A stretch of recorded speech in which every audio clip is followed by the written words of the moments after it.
Asalaamu calaykum waraxmatullaahi wabarakaatu asxaabteeda kusoo dhawaada channelkayga Monosom waa walaashiina Muna subax wanaagsan ayaan idin leeyahay subax ayay ii tahay waxaan jeclaystay maanta routiinkayga inaan idinla wadaago subaxii haddii aad tahay hooyo wax baranaysa ama hooyo shaqaynaysa insha Allah sidaa waqtigaada u kala waxayn lahayd ayaan idinla wadaagayaa marka hadda waa 12 saac sidaad arkayseen mar walba waxaan jeclahay caruurta aniga inaan kasoo horkaco oo kow aniga aan isdiyaariyo kadib caruurta shaqadooda aan galo marka hadda waan soo dhaqdhaqday waa kana qolkii ayaan soo fadhiistay waxaan marsanayaa waxaa waaye face waaye oo wejiga loogu talagalay C vitamin waaye labadan way isleeyihiin iyo eye creamkii ayaa iga dhamaaday indhaha hoostiisa la marin lahay kareemakan maasha Allah aad iyo aad ayay u fiican yihiin haddaad dhafraysid oo dhafar badan oo kugu jiro ama hooyo daalan aad tahay aad iyo aad ayuu kuu caawinayaa wejigaada dhaldhalaal iyo qurux ayuu usoo kordhinayaa C vitamin ayaana laga sameeyey kareemkii indhihii ayaa iga dhamaaday marka mid kaleeto guriga iyaal ayaan iska sii isticmaalayaa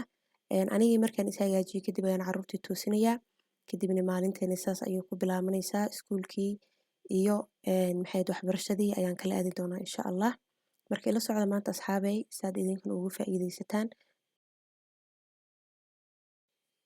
caruurta iskuulkii markii aan iska geeyey anigana casharadeeda ayaa ii bilaabanaysa marka maalintii dhowr saacadood ayaan halkaani fadhiyaa iskuuladii maadaama aan la aadi karin sidaas darteed guryaha ayaa lagu dhigtaa koobkii shaaga ayaan soo diyaarsaday cashar iyo waxaas ayaan rabaa inaan sii dhageysto intuu macalinka live uusan soo galin saacad ayaa ii hartay maanta oo kale casharada aad ayay u badan yihiin long day ayaan haystaa sidaas darteeda xalay ayaa waxaan iska sii diyaariyey oon sii karsaday qadada waa ii diyaar uma baahna inaan ka walwalo bariis ayaan sii karsaday hadhowna malaay ayaan rabaa insha Allah inaan furanka aan geliyo marka bariiskayga waa ii diyaar qadada waa ii diyaar waxaan u baahanahay kaliya 10 daqiiqo bareyga marka aan leenahay insha Allah ayaa rabaa inaan geliyo hadhow xilliga qadada markii la gaarane hal saac ayaan leenahay free markaasina waxaan sii samaystaa cashada ayaan sii diyaarsadaa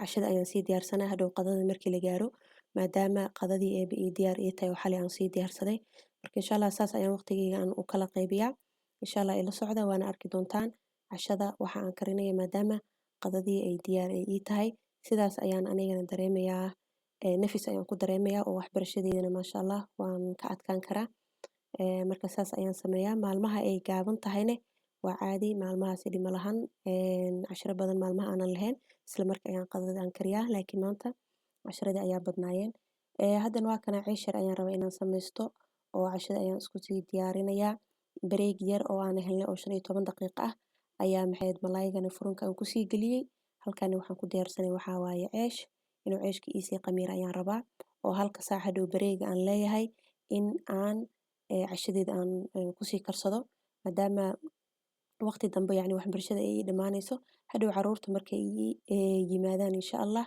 waxaan rabaa ayaga inaan waqti aan la qaato maadaama saakin aan la kala mashquulsanayo iyagana xanaano ay jireen sidaas darteeda ayaan cashada hadda iskaga sii boobsiinayaa fuul yar iyo waxaan rabaa inaan kariyo ceesh marka hadda ceeshka waa kana caanihii sokor iyo qamiir iyo wax yar oo ukun ayaan ku daray horey waa usoo geliyay ceeshkan youtube-kayga ayuu ku jiraa mar walbana waxaa adeegsadaa bur marka aniga aan sameynayo waxaan adeegsadaa boorashka madow iyo cad ayaa hadda soo shiiday oo dhalada ku jirto ayaan ku darayaa boorashka maasha Allah caruurta aad iyo aad ayay ugu fiican tahay wayna korinaysaa calool istaagna ma lahan sidaas darteeda ayaan ugu daraa boorashka marka hadda waa kana cajiinka markaas si fiican aa iskugu qastid subaga aniga ma dhalaaliyo subaga saad arkaysaan dhexda ayaan hadda uga daray asiga ayaan ku cajiimaa ilaa oo soft oo ka noqdo oo jilco kadib waan meel ayaan dhigayaa oo i qamiirayaa ilaa nus saac oo qamiirayaa insha Allah ilaa 40 daqiiqo kadib wuxuu kusoo bixi doonaa ceesh inaba aan caadi ahayn oo aad iyo aad u mac waa kana sidan ayaa la rabaa inuu u jilco wuu isqabsanaa bur kale uma baahnid inaad ku dartid subagaasi ayaa adkeynayo waa kana hadda saan saad u wadid wuu isqabsanayaa burka maasha Allah hadda burkeen waa daboolanaynaa waxaan isku soo laabanaynaa markuu inoo qamiiro hadda waa kana ceeshkii ayaan fifidinayaa ceeshka aniga hore kama dubo waxaan sameeyaa kulli waan fifidinayaa markaan fifidiyo adiga 5 daqiiqo ilaa 10 daqiiqo ayaan sugayaa wax yar markuu ceeshka uu soo la sugo la dhigo oo yani wax yar uu soo qamiiro ayuu qurux iyo macaan kusoo baxayaa marka hadda kulli waa kana waa fifidinayaa markaan fifidiyo waa isduldul saaraa dhexdana waxaan ka gelinayaa istiraasho kale ayaa dhexda u dhigaysaa si aysan iskugu dhegin. Hadda waa kana waan idin tusayaa waxaan ka waday laba xabo ayaan saxanka u saarayaa. Laba xabo markaan isdul saaro istiraasho ayaan soo qaadanayay waan ku daboolayaa ama shukumaan. Haddana laba kaleeta ayaan korka aan ka saarayaa. Ceeshka waa kana waad arkaysaan boorashka xataa wuu ka muuqdaa. Sidaan ayaan isku dul saarayaa waan sugayaa marka ilaa 10 ilaa 15 daqiiqo wax yar ayaa la rabaa in la sugo oo soo qamiiro wax badan ma ahan. Sidaani ayaan isku dul saaraa. Waad arkaysaan ayaan rajaynayaa ilaa hoosta wax ayaa ku jiro. Masha Allah ceesh inaba caadi ahayn waa macaan oo jilcan oo soft ah wax biyo kuma darin. Hadaa rabtid haaf caano iyo haaf biyo waad ku dari kartaa wax dhib ah ma lahan. Haddana waa markaan sugno kadib ayaa maxay ahayd dubayaa ila socdo insha Allah asxaabta.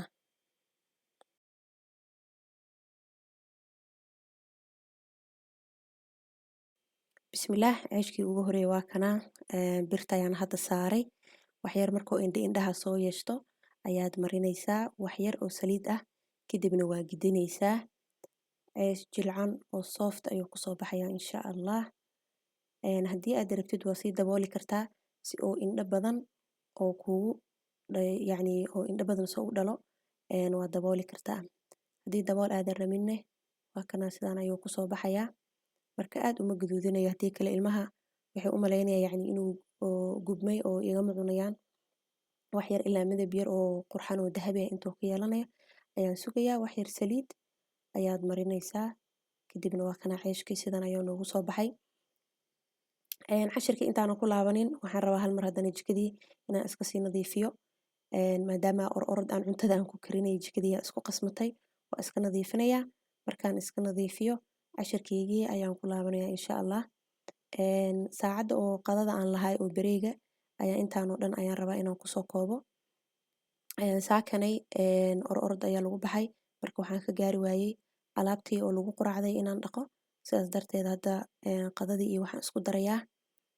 Quraacdii alaabta ayaan iska raacsiinayaa jikada ayaan iska sii nadiifinayaa. Cashirkeyga ayaan ku sii laabanayaa. Qadadina waa ii diyaar. Cashadana waa ii diyaar. Ilmaha dhow markay ii imaadaanne waqti waan u helayaa insha Allah. Caruurtana aad iyo aad ayay muhiim u tahay mar walbana waan dhahaa in waqti lala qaato iskuulka markay ka yimaadaan in lala fadhiisto lala sheekeeyo oo ayaga waqti la geliyo la wareysto maxay sameeyeen maanta maxay soo cuneen aad iyo aad ayay u wanaagsan tahay. Caruurta ha yaraadaan mise ha weynaadaan aad iyo aad ayay muhiim u tahay. Haddana waa kana meeshii aan wax ku karinayay ayaan iska raacsiinayaa. Maadaama ay qado ii karsan tahay cashadana aan diyaariyay dab dambe iskuguma laabanayno shaah kaliya inaan saaro maahine inta kale waa ii diyaar. Sidaas darteed hadda ayaan iska sii raacsiinayaa iska sii nadiifinayaa si ay nadiif ay igu noqoto. Jika dambe maraba hadhow inaan iskugu soo laabano. Jikada markaan nadiifiyane cashirkii ayaan ku laabanayaa. Wax 10 daqiiqo ka yar ayaa hadda ii haray. Marka saad u jeedaan waa isboobsiinayaa insha Allah. Cashirkan inaan ka daahano ma rabo. Gurigana inuu inuu ayaan rabaa. Marka waxa aad iyo aad muhiim u ah waqtigaada inaad qorsheysid oo ii sheeg 10 daqiiqo hadaa heshid inaad wax aad ku qabsatid si hadhow hawsha ay kaaga yaraato adigana daal aadan u dareemin aad iyo aad ayay muhiim u tahay. Hooyo ayaa leeyahay shaqo iyo waxbarasho iyo orod iyo caruur ayaa nagu xiriira. Sidaas darteeda 10 daqiiqo ba haddii aad heshid inaadan wax kale ku mashquulin oo hawsha iska sii qafiifisid. Hadday noqoto mid guriga hadday noqoto mid jikada haddii ay noqoto cashir oo aad iska sii qafiifinaysid waqtigaada qiimo inuu kula yeeshto ayaa aad iyo aad u wanaagsan. Howlahaadii danahaada markaad dhammaysidne hadhow maasha Allah faamilgaada waqti fiican ayaad la qaadan kartaa. Caruurtaada ayaa waqti u helaysaa. Marka insha Allah waqtiga aad iyo aad ayuu muhiim u yahay. Sidaad u qorsheynaysid waqtigaada hooyo walba ayada ayaa taqaani iyo meesha aad gelin lahayd. Marka insha Allah waqtiga ka fikira. Bareeg yar haddii aad heshid wax muhiim ah ku qabso inta aad meesha iska fadhi lahayd ama telefoon aad ku mashquuli lahayd hawsha ayaa kaa yaraanaysa insha Allah. Alxamdulillah hadda saad arkaysaan guriga ay caruurtii yimaadeen anigana cashirkii wuu ii dhamaaday marka caruurta ayaan waqti la qaadanayaa waan iskala sheekeysanaynaa. Buugaag ayaan iska akhrinaynaa. Waqtiga caruurta ayaa la gaaray inaan waqti aan la qaato jika ma ka fikirayo cashir kama fikirayo focuskayga dhan waxa aan saaray waxaa waaye carruurta inaan waqti aan la qaato, aan la sheekaysto, aan la ciyaaro ayaga. Kadibna casho ayaan siinayaa, waa loo dhaqdhaqaa, way seexanayaan. Kadib ayaa anigana markaasi cashiradeydii iyo wixii ii dhinaa oo aan ka gaari waayay, markaas ayaan u laabanayaa. Sidaas ayaan asxaabay aniga waqtiga aan u kala qorsheeyaa. Runtii culays badanna ma dareemo maadaama aan sidaani aan sameynayay dhowr sano. Yacni wixii khafiif ayuu kula noqonayaa routine markii aad leedahay maasha Allah. Hawshan way kuu fududaanaysaa. Carruurtana ma dhibsanaysid. Hawl walbo lagu dirna ma aragti subxaan Allah. Ilaahay subxaanahu wa tacaala khafiif ayuu kaaga dhigayaa. Marka muhiimad waxaa waaye routine-kan ugu soo celcelinayo. Dhib iyo kadeed ma dareemaysid laakiin maalin waad sameynay maalin waad ka boodee culays ayuu kugu noqonayaa. Waa sida shanta salaadood maalin walba maadaama aad dukatid culays ma dareemaysid. Laakiin dhowr sano haddii salaad aadan dukanin oo haddana dhahay salaad aan dukanayaa bilowgii culays ayay noqonaysaa. Marka wax walba oo la daa'imane way yacni khafiif ayay noqdaan insha Allah. Marka hadda waa kana waqtiga waa carruurta ayaan la qaadanayaa. Cunto iyo jikada wixii waa diyaar, guriga waa ii nadiif. Marka saas ayaan jeclahay waqtigeyga inaan aniga u kala qorsheeyo.